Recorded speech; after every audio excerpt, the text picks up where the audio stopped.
Hi, this is just a quick video just to tell you what's gonna go. I'm always in my pajamas.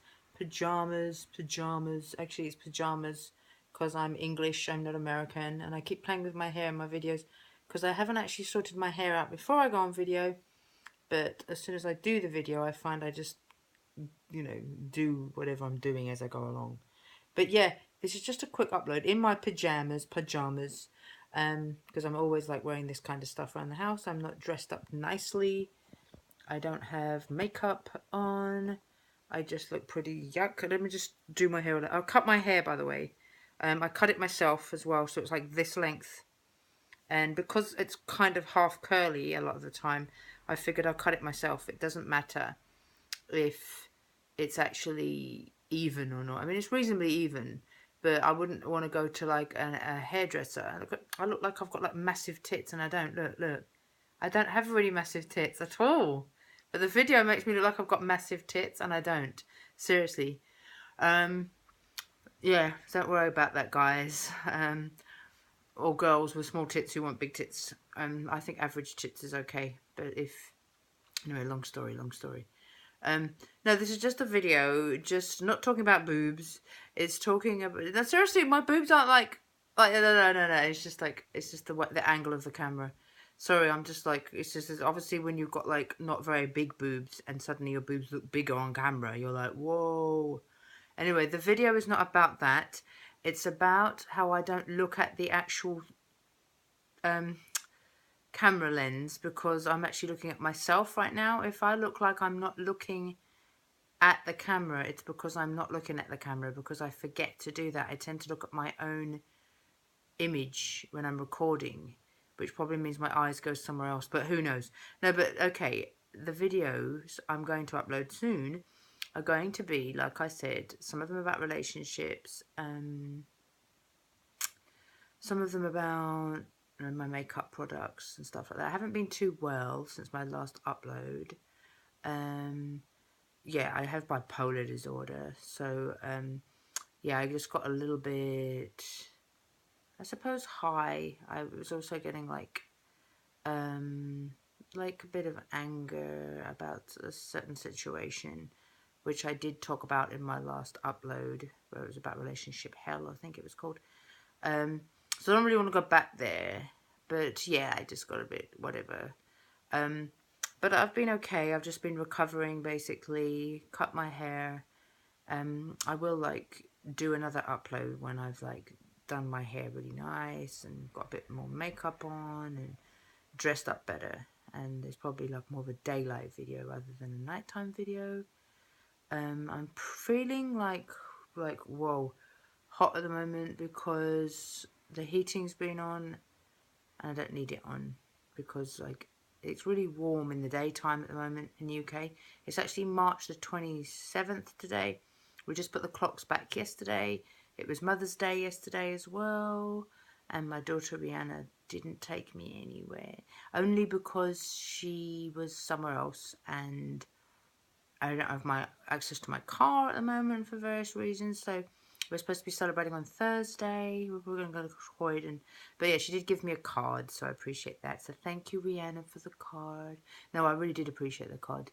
Because the words in the card were really nice. And I'm one of those people that is into words and lyrics and stuff like that. And it was really nice what the words of the Mother's Day card said. So I appreciate that. But yeah, we're going to celebrate on Thursday. And Thursday also happens to be World Bipolar Day.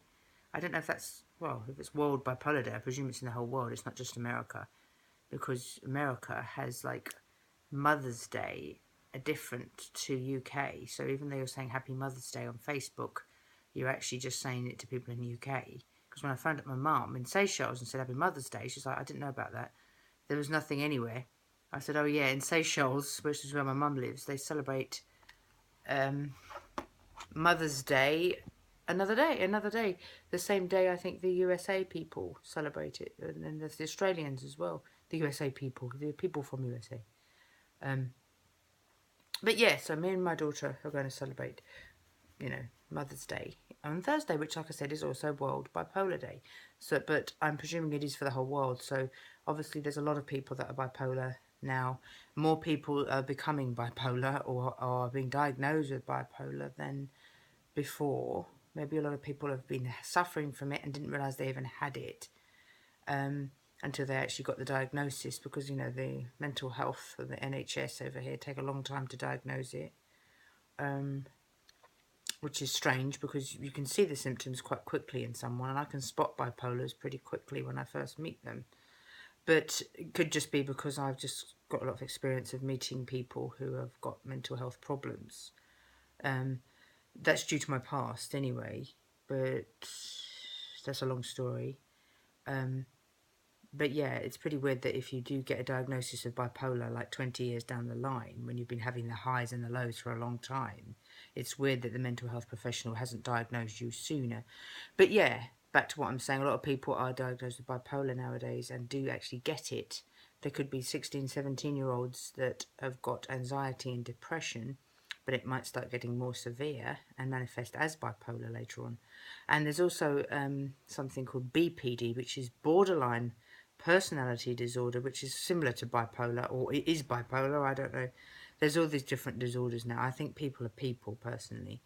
You know, and you can't, there's only a certain amount of tablets you can take for something. So I'm just moving around.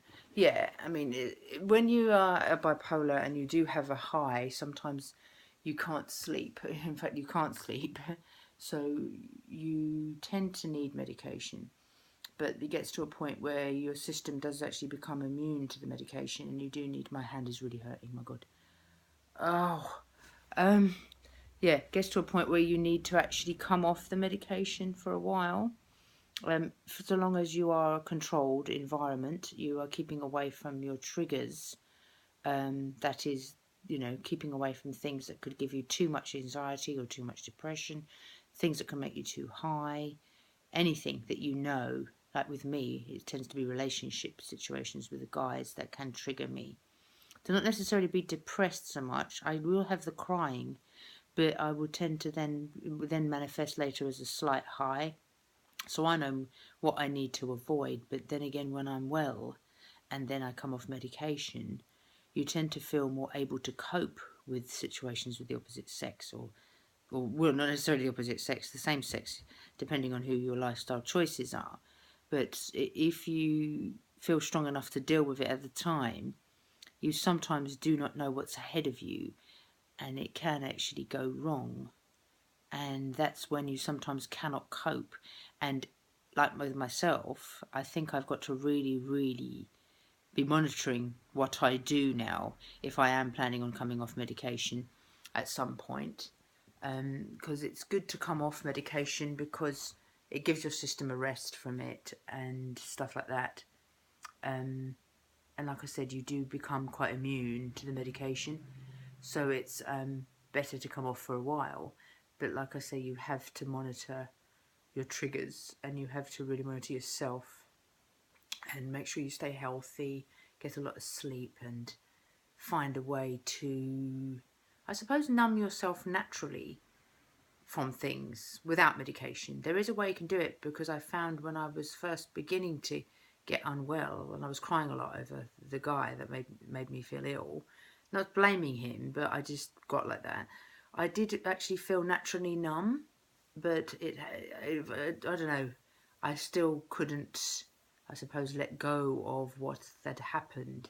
So therefore, those were the triggers. So yeah, I think you've got to, I find yoga is very helpful for mental health, but you have to practice it very regularly. If you're using it as an alternative to medication, you have to practice yoga morning and night without fail. So half an hour of yoga in the morning, half an hour at night, and then start to increase it to even during the day if you can. But I have to go now, but like I said, I will do more videos on bipolar, mental health, everything, Avon and stuff like that. So I'm just checking in to say hi, and but I've got to go because it's going to run out. And bye. Okay then, thanks for listening. Bye.